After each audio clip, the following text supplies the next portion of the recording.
A coin just landed heads 8 times in a row. Right now, part of your brain is screaming that tails is due. It feels almost certain. And that exact feeling, that quiet, confident certainty, is one of the most expensive lies a trader can believe. Because the coin doesn't know it landed heads 8 times. It has no memory. The next flip is still 50-50. Nothing owes you tails. And the market, on a short enough time frame, works exactly the same way. This is the gambler's fallacy. And in trading, it doesn't just cost you a bet. It empties entire accounts, slowly, while you're convinced you're being smart. Let me show you exactly how it hijacks your decisions, why it's due to bounce is a feeling and not an edge, and how to spot it before it drains you. First, where this comes from. Your brain is a pattern machine. For most of human history, spotting patterns kept you alive. Rustle in the grass, probably a predator. React fast, live longer. So your mind assumes the world balances itself out. If something happens too much, surely the opposite is coming to even the score. That instinct is fantastic for survival. It's catastrophic for random sequences. Here's the trap.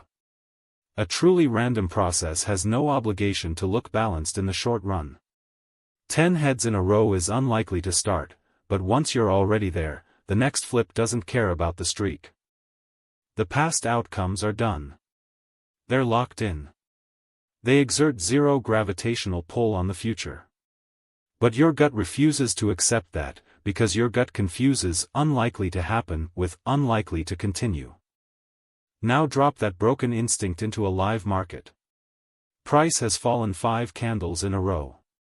You've watched every tick. And a voice says, it can't keep falling. It's oversold. It's due for a bounce. Notice what just happened. You didn't find a reason to buy. You felt a reason to buy. The number of red candles became your entire thesis. That's the fallacy wearing a business suit. So you buy the bounce. Price drops again. And here's the cruel part, the fallacy gets louder, not quieter. Now it's even more due. So you add. You average down. You double the position that's already hurting you. This is the exact mechanism that turns a small, manageable loss into an account-ending one. Not one bad trade, one bad belief, applied with increasing conviction as the evidence against it piles up. Let's be precise about the error, because this is the heart of it. The market has no memory of your pain. Price doesn't reverse because you've suffered enough. It doesn't owe you a recovery for your patience. A move down doesn't use up the selling. In fact, sometimes a falling price attracts more selling, as stops trigger and fear spreads. The streak you think is exhausting itself can be feeding itself. That's the reversal inside the reversal. In truly independent events, streaks don't self-correct. And in markets, they can actively self-reinforce. So the one place your gut expects a bounce is sometimes the place momentum digs in. Now, a fair objection. Markets aren't a coin. They're not perfectly random. Sometimes things really are overextended, and mean reversion is a real, studied phenomenon. True. But here's the distinction that separates traders from gamblers. A real edge comes from a tested condition, a level, a context, a statistical tendency you can define and measure. The gambler's fallacy comes from a count of how many times it's gone against you. One is a reason that exists whether or not you're in the trade. The other is a story your discomfort invented to justify the position you're already holding. That's the tell. Ask yourself one question: would I take this trade if I had no position and no pain? If the only thing pointing you toward the trade is how much it has to reverse, you don't have an edge. You have an ache. The fallacy has an evil twin, too, and it drains winners. You've had 5 green trades in a row, so you feel a loss is due. You shrink your size right before your best setup, or you take profit way too early.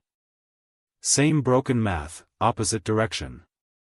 Your recent streak, good or bad, is not a weather forecast. Each trade stands alone, judged on its own merits, sized by your rules, not by the emotional residue of the last one. So how do you actually defend yourself? First, define your exit before you enter. A predetermined stop is immune to the "it's due" voice, because you decided where you're wrong while you were still calm. Second, never let a losing thesis grow. Averaging down into a position purely because it's fallen is the fallacy in its purest, most dangerous form. Adding should come from a plan, never from pain. Third, treat every trade as independent. The market didn't watch your last 5 trades.